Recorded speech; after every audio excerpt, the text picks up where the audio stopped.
Shivam, are we good to begin?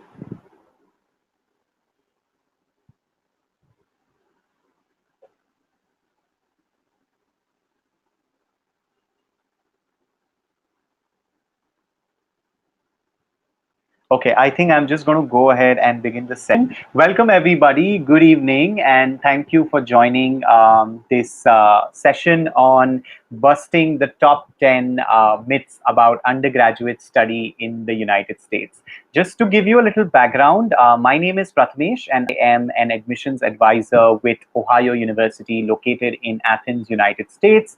I am based out of Mumbai, India, and I primarily work with Indian high school students. Now, this session has been actually inspired from conversations that I have had with students and parents, and I found that there are a lot of myths that surround the U.S. undergraduate study. And I thought, this would be interesting for you guys as well, because these myths can really be a barrier between you and your college or your dream college in the US. So what I have done in this session is I have shortlisted the 10 common myths. Now you will find a lot of myths on Google or on the internet, but these are really the top 10 common ones that most students and parents that I deal with kind of have.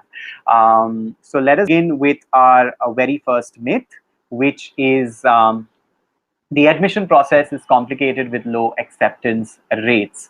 Now, let me tell you that US universities have a very holistic admissions process. By holistic, I mean they look at your overall profile and not just your academics. Yes, academics are very important when you're applying to universities in the US, but they also go beyond your academics, and they also try to be inclusive, wherein they kind of try to accept students from different backgrounds. And this is what you really need for applying to any US university. Your class 9, 10, 11, and 12 transcripts. If you are studying in grade 12, then you can submit your predicted grades, but that is also not compulsory at every university. Then English proficiency test is required by most US universities. So either IELTS, TOEFL, or Duolingo is what you can give, but check with the university which test are they accepting. SAT, ACT is not compulsory. Thanks to the pandemic, a lot of universities have done away with SAT and ACT, at least temporarily, but some universities like Ohio University, we have done away with SAT, ACT permanently. And LORs as extracurriculars are also optional. I have put an asterisk there because it again depends from university to university. Decision, as I said, it's based on your overall profile.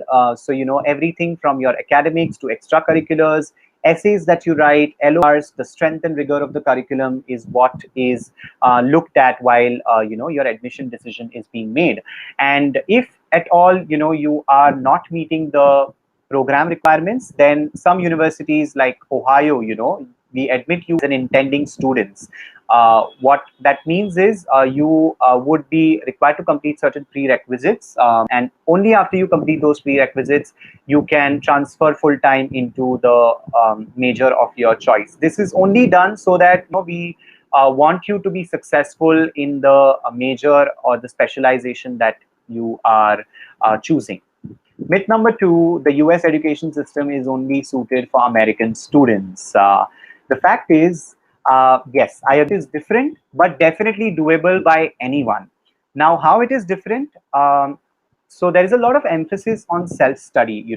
Independent work is what you would be required to undertake. A lot of focus on research, experiential learning. Learning as well as applying those things that you learn in the classroom to real life cases or real life problems. It also provides a holistic education plus your specialization. So it's a liberal arts education system, right, in the US. What that means is irrespective of your major, you would be required to complete certain general education requirements, which are your liberal arts and sciences. So if you are, say, an engineer student, you would still be studying a language or humanities or, say, a social science, because they believe in providing you a complete education. Myth number three, I can't study in the US unless I'm fluent in English. Now, understand this. US has a majority of English speaking population. The daily transactions happen in English. Also, when you are a student at the university, your, classes, your studies, everything is going to be in English. And if you are not able to comprehend or, speak English, then it may affect your studies, right? But you need not worry if you are not fluent in English, or if you're not meeting the English proficiency requirement of a particular university. You can still be admitted on a pathway program. So what are these pathway programs? Basically, you'll be put on a program wherein you will be required to take certain English classes along with your specialization. So you'll be studying for your major, but you would also be taking English classes, and until you reach that desired level of proficiency, you would be required to study English. And once you kind of reach that proficiency level, you transfer full time into your program. And also, if you are in 11th grade, then you can also kind of prepare yourself for these English proficiency exams like TOEFL, IELTS, Duolingo. And when you're in your 12th grade, and when you actually start applying to US universities, you can give this exam. And they are pretty easy to kind of crack, so no problem there. But make sure that you give the academic exam and not the general exam, because that is not accepted. Myth number four, US undergraduate degrees take longer to complete. Now, there's a reason why they take longer, because they are of 4 years, and they take a broader education approach, wherein you are not just doing your specialization, but you're also like, doing like these general education subjects, wherein it will help you build like a solid foundation, and it will kind of give you that holistic education. And also, this span can be shortened if you give AP exams, because a lot of US universities also accept AP exams. Then they also give you credit for your A levels. If you're studying in an IB board, then HLs can also give you some credits, because US education system is a credit based system. You're required to complete certain number of credits, and once you already have these credits, they are deducted from the total number of credits, and then it just shortens your graduation time, and it will then it will then reduce your cost. And you decide your pace. It is up to you. To remain status, you are required to complete like 12, at least 12 credits per semester. But most universities, kind of include 20 credits in the fees that you pay. So you can actually complete 20 credits and just accelerate your graduation.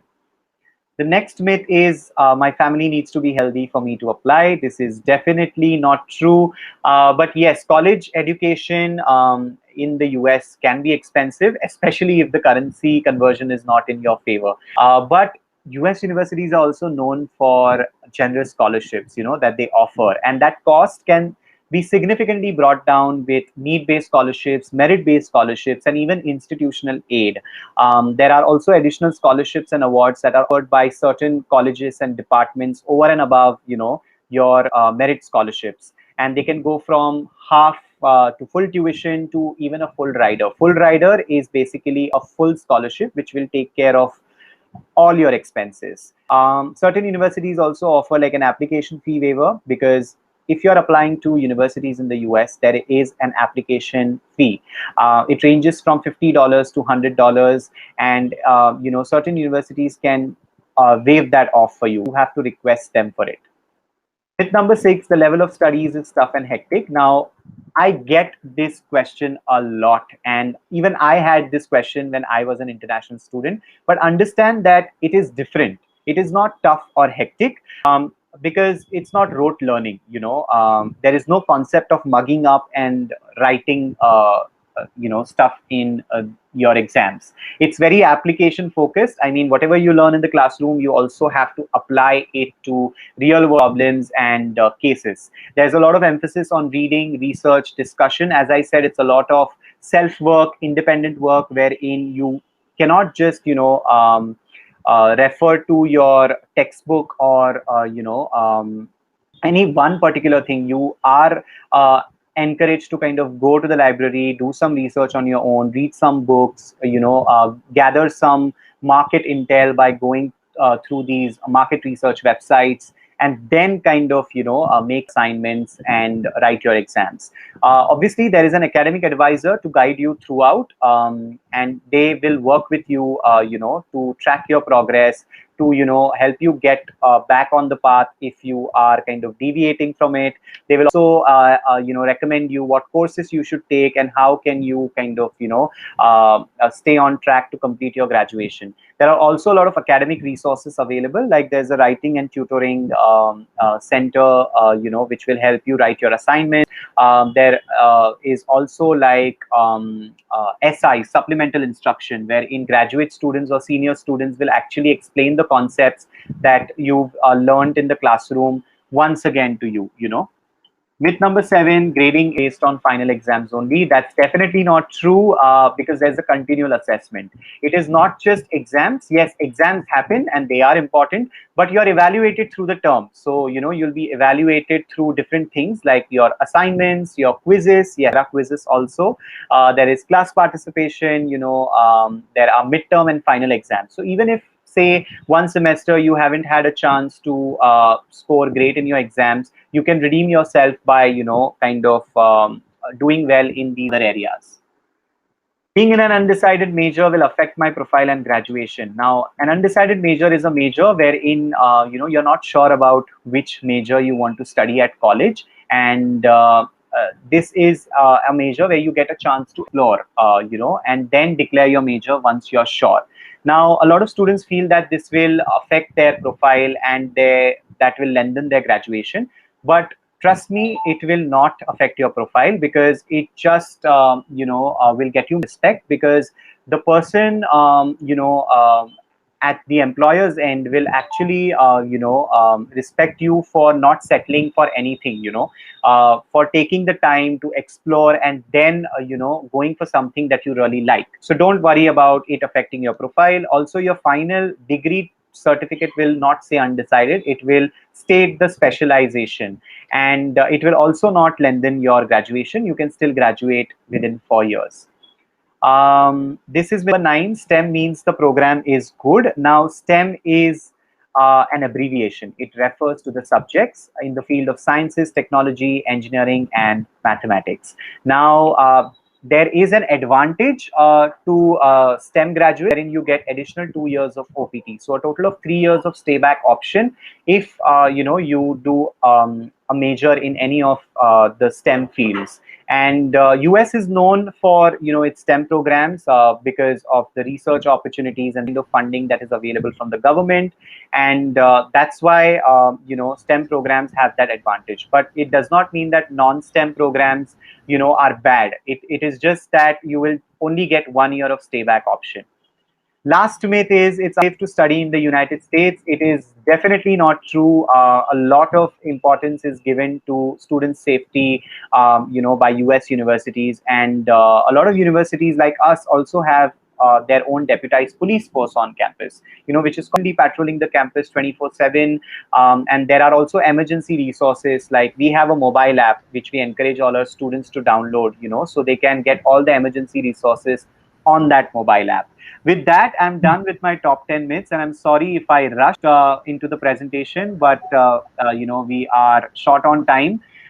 So I will just end it now. And if you have any questions, you can stop by at the Ohio University booth. I'm at table number 31. Thank you. Thank you, Prath. So yeah, in case you have any Q question and want to ask the same, then you can join Prathamesh. Thank you, Prathamesh. Thank you. Thank you, everyone, for joining. I'll see you back at the table.